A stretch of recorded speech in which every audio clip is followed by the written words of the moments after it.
I offered two different people $10,000 of free Bitcoin. One of them stopped responding to me, and the other never responded in the first place. Here is what we can learn about Bitcoin from that experience. Okay, so it all started when I sold Baumgar Corporation in 2014. I had this idea, but I ultimately never executed on this idea because of just, anyway, I'll walk through my logic. I never executed on it because I never felt financially secure with fiat currency, even though I had stocks and I had bonds and I had US dollar cash and I had, strategic reserves. I had all this different stuff. I never felt financially secure in the old fiat financial system. I just felt like the money could disappear. And it felt like something wasn't right.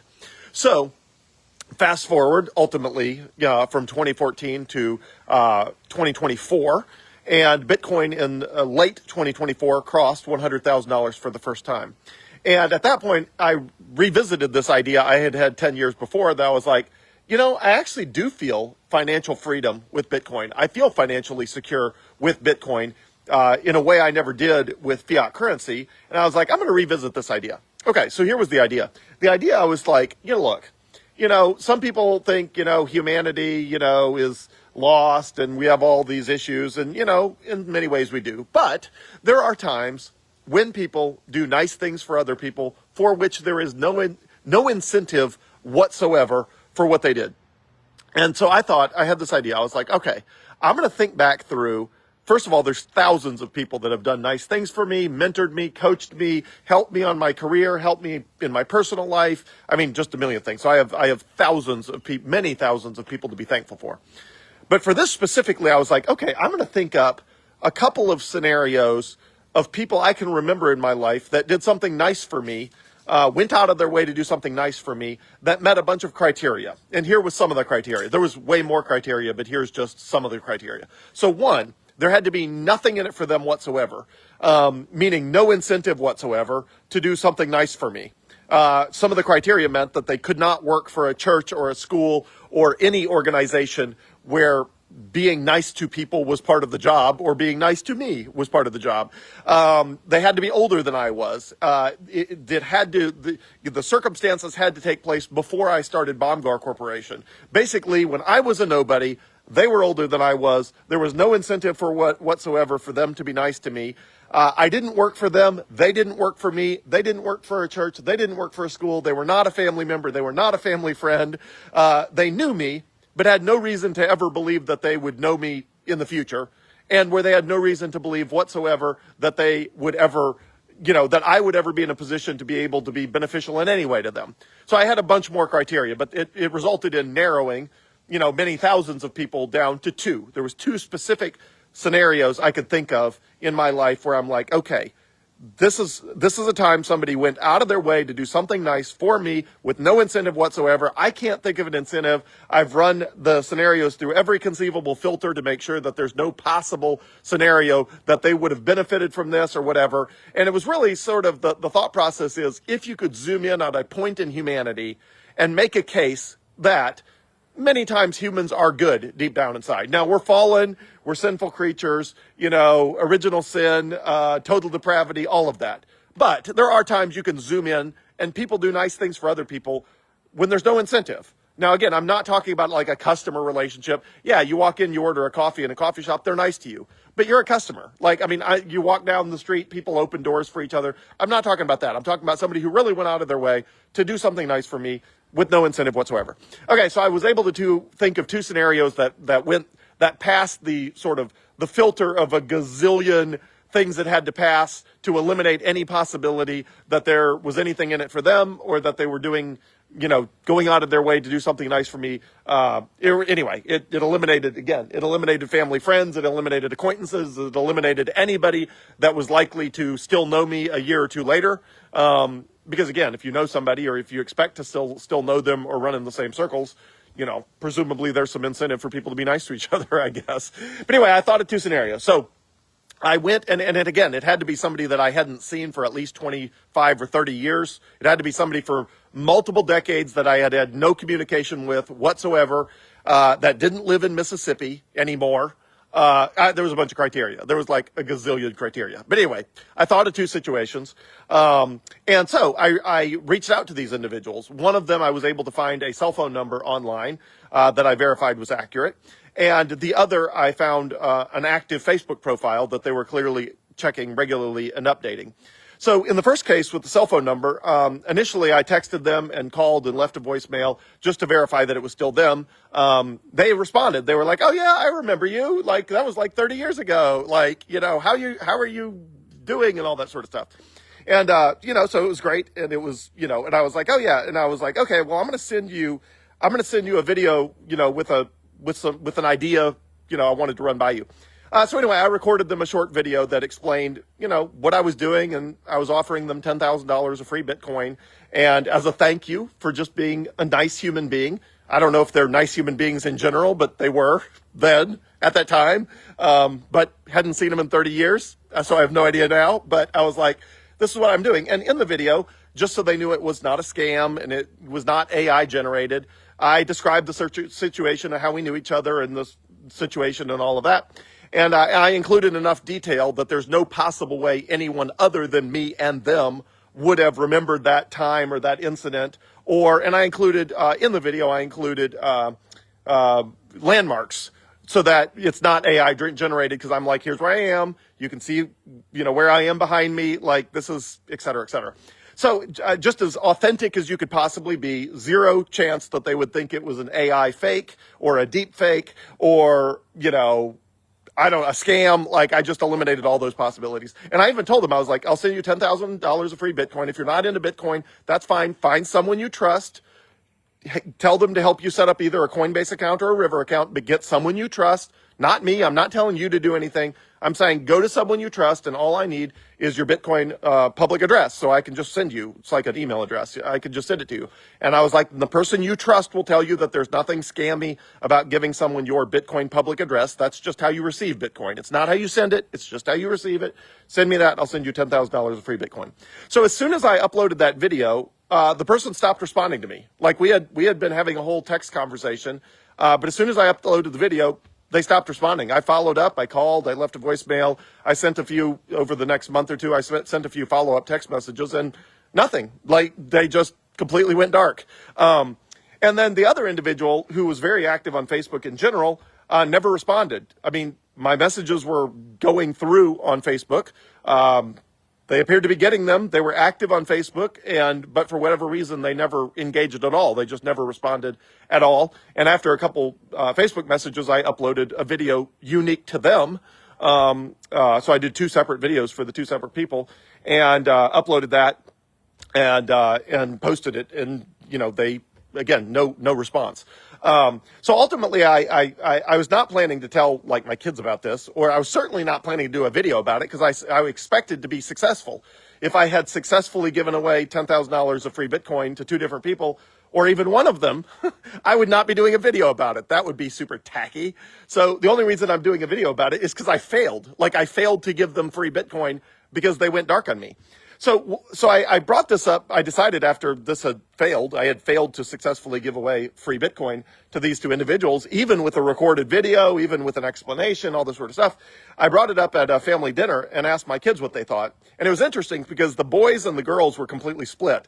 So my wife and my daughter were like, doesn't surprise me. That's just super weird. Like giving people $10,000 of free Bitcoin, super weird. Not surprised they went dark on you. You should have just written them a nice handwritten thank you.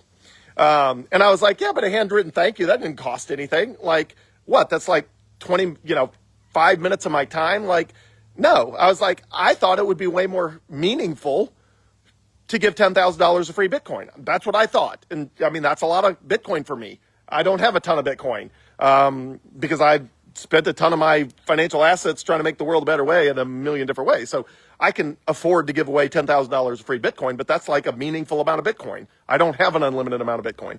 And I was like, I thought giving Bitcoin away in an increment that was like really meaningful, like that's a lot of Bitcoin for me. I thought that would be way more meaningful than writing a handwritten note. My sons all agreed with me. The boys are all like, Dad, of course you would want $10,000 of free Bitcoin instead of a handwritten note. Of course, like, of course it makes all the sense in the world that you did what you did. But anyway, my wife and my daughter were like, you should have written a handwritten note. That would have been better. It's not about the Bitcoin or the cost. They're just like, that's what, humans are supposed to do when they're thankful for something. And I was like, yeah, but that seemed lame. Like, I wanted to do something that was really meaningful for what this person did that was meaningful 30 years ago.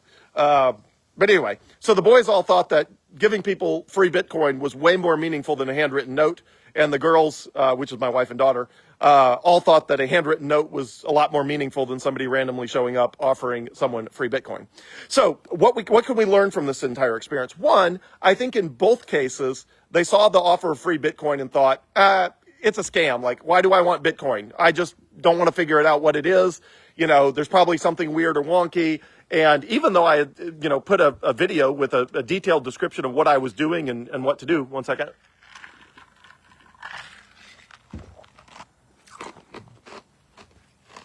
Sorry, got some ice there.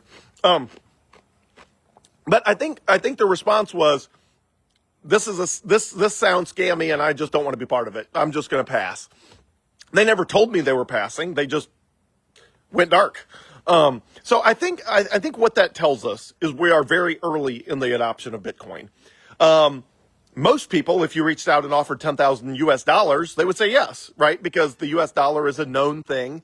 But I'm not offering people US dollars. The moment I transfer it to them, they start losing value. Like, the reason I didn't do this in 2014 is I was like, it doesn't feel right. Like, I don't feel secure in my own financial freedom sitting on US dollars.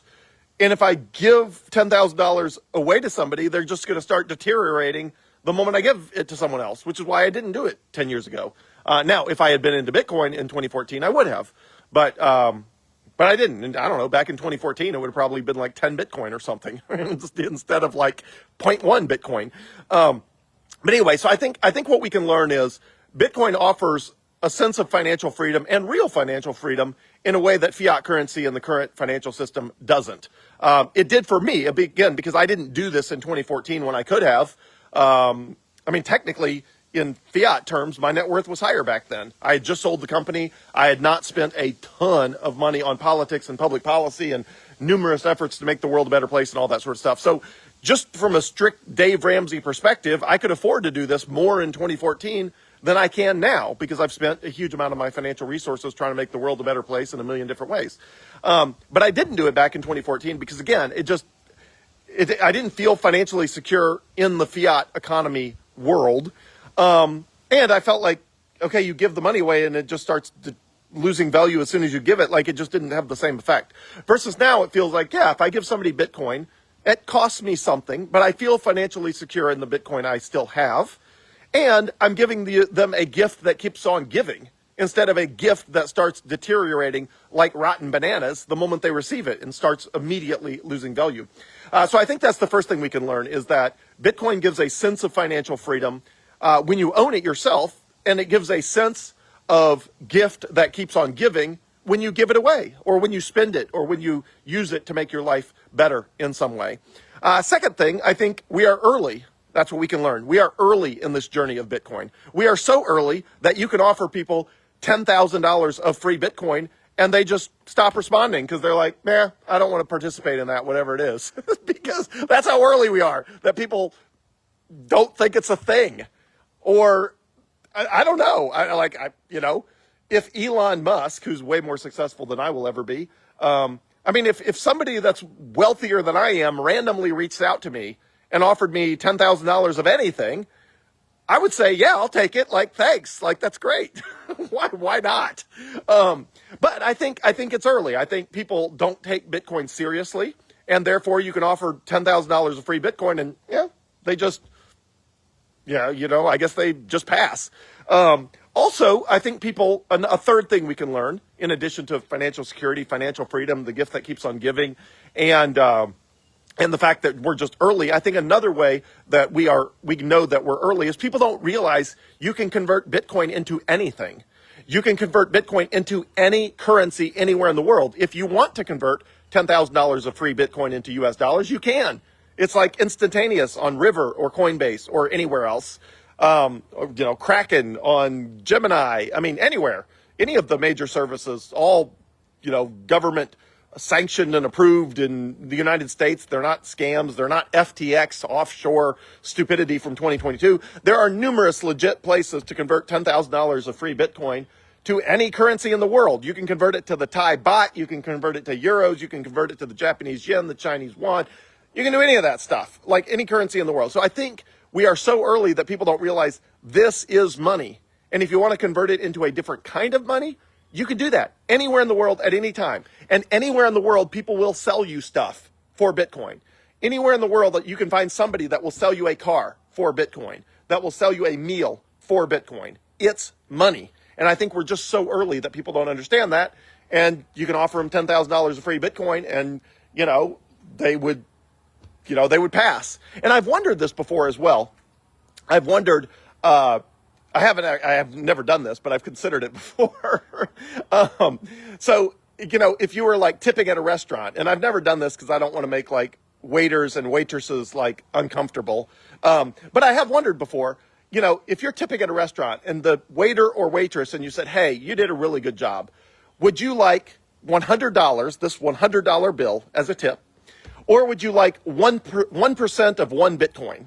Now, 1% of one Bitcoin is more than $1,000.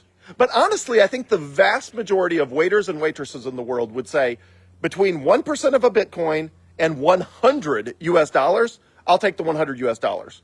People just don't realize we're so early in this journey of Bitcoin that people don't realize it's real money. And I think most people in the world, if you offered them 1% of one Bitcoin, or if you offered them $100, unless they pulled out a calculator and started really trying to figure it out, most people don't know what the price of, they don't know Bitcoin's $120,000 a coin right now. They don't know that, 1% of one Bitcoin is $1,200. Like, nobody knows that. Or not nobody, but a small percentage of the world. So most of the world, they think Bitcoin's something they can ignore, or they think it's a scam, or they think they just don't want to deal with it. And I think most of the world would take a $100 bill instead of 1% of one Bitcoin because they just don't know what 1% of one Bitcoin is. They don't know what it's worth. They don't know that they can convert it to any currency in the world. They don't know that. That's how early we are in this journey of Bitcoin. So last up, you're probably, somebody eventually is going to ask me, they're going to say, well, hey, if you didn't give $10,000 of free Bitcoin to so-and-so, can I have it? The answer is no. That offer expired and I gave away that Bitcoin $100 at a time in other ways. So after enough months had gone by that I was certain that those two individuals would never respond, never engage, I instead gave away that Bitcoin $100 at a time. Earlier this year, I did a matching thing where Bitcoin was $117,000 a coin, where I said, look, if you buy $117 of Bitcoin, I will give you 0.001 Bitcoin, which was worth $117. So I did basically a matching thing up to $117. So I gave away some of that Bitcoin that way. And the rest of it, I gave away $100 at a time to basically anybody who doesn't already own Bitcoin. So if you're wondering, can you have that $10,000 of Bitcoin, or in the case of two people, $20,000 total of Bitcoin? No, that Bitcoin's already been given away. And I continue to give away $100 of free Bitcoin to basically anybody who asks. If somebody messages me and it's a legit Facebook account, it's not like some hacked or scammed, stupid account. If it doesn't look fake, I send them a link to $100 of free Bitcoin on River. And I've done that for, a long time now, and I continue to do that. So even though that exact Bitcoin is no longer available because it's been given away, I continue to give away free Bitcoin to anybody who asks. And again, you can message me on Facebook Messenger. That way I can check and make sure the profile's real. Now and then I get these just scammy messages from, newly created profiles who only have one friend and the picture is a picture of a sunrise. And it's like, that's not a real profile. I'm sorry, you're not a real person. So, but any legit real person, I'll give away $100 of free Bitcoin to. And to these individuals, it was $10,000 of free Bitcoin each because I just had the idea and I just wanted to do it. And I'd had the idea a long time ago and I wanted to do it. But one went dark on me, the other never responded. So I just gave away the Bitcoin a little at a time to a bunch of other people, hundreds of other people. And that is the story. So I'll recap, even though I know my videos are way too long, and I know the recap is like super duplicative. But to recap, what can we learn? One, Bitcoin can offer financial freedom in a way that fiat can't, both to an individual as well as, secondly, as the gift that keeps on giving, which incentivizes people to share and to buy things and to gift Bitcoin to each other because it's a better money. Third, most people dismiss Bitcoin. You offer them $10,000 of Bitcoin and they, in this case, didn't even respond. Fourth, that Bitcoin, we are so early that people don't know you can convert it to any other currency anywhere in the world. You can buy anything with it. It is money and it is valuable. And probably fifth, I think, I haven't tried it, but fifth, I think most people, if you put them on the spot in the minute and said, hey, do you want 1% of one Bitcoin or a $100 bill? Most people would take a $100 bill because they just don't get Bitcoin enough to realize that, 1% of one Bitcoin is more than 12 times as much as a $100 bill. So there's a lot to learn there. How is this actionable? One, if you don't have any Bitcoin, I'll give you $100 of free Bitcoin. So that's actionable. Nobody who ever watches my videos should have zero Bitcoin because literally I will give it away $100 at a time for free. And all you got to do is message me from a legit Facebook account with the message River $100. River, RIVER space $100. And I will send you $100 of free Bitcoin on River. Again, as long as you're like a legit account and your account does not look scammed or hacked or, fake or whatever. So that's the action item. The action item is if you don't own any Bitcoin, solve that. The second action item is buy as much Bitcoin as you can and sit on it for as long as conceivably possible because Bitcoin can give you financial freedom the same way it has given me financial freedom. Bitcoin can make you generous in the long term in a way that fiat currency won't because fiat currency encourages you to always feel like the sand is running through your fingers. And if you're holding assets where you feel like the sand is running through your fingers, it's hard to be generous with assets you feel like you're in the process of losing. And with fiat currency, which is government made up currency, currency by fiat, government dictate, which is what the word fiat means. If that is the currency you're using and that is how you're storing your wealth, the sand is running through your fingers. And it's hard to be generous when you feel like if I give away this, will I still have enough? And that's what fiat currency does for you. It's toxic. Bitcoin is better money that makes people more wealthy and more generous. And it's pretty amazing that a currency, a good currency, a stable, stable as in it goes up and down on its way up, meaning the value of that currency long term is up, not down. The purchasing power grows over time, even though it's volatile in the near term. It's amazing what that can do to the human psyche. And it's what humanity has needed for a very long time. And Bitcoin is that. And it has been transformative for me and it can be transformative for you. And I would not record this video if I didn't think it would help somebody. Obviously, if I had been successful giving away that Bitcoin, I would not have recorded a video because that would have been tacky. But I thought, what else can I record a video on? What else can I tell people about to encourage them to buy Bitcoin and to pursue real financial freedom and wealth with a currency that nobody can make more of out of thin air? And I was like, I'll just do this video. It's been long enough. It's been 9 months or whatever it was. It's been almost a year since Bitcoin crossed $100,000. I was like, all right, we're probably past the statute of limitation. Plus, I was unsuccessful in giving that free Bitcoin to those two individuals. So here's a video about it with the hope that it will impact somebody and that they will either take me up on my offer for $100, not $10,000, but $100 of free Bitcoin to anyone. And that they will pursue financial freedom themselves by accumulating as much Bitcoin as they can. And in the long term, as that Bitcoin appreciates in value, generously giving with it, as I do, to my church, Christian missionaries, and numerous other things. So have a great day. Let me know if I can help you. I really want to help you. I've been screaming from the rooftops about Bitcoin for many years now. I just want people to listen. I want them to benefit the way I have. And I hope you do. And I'm here for anything you need as your Sherpa on that journey. Have a good one.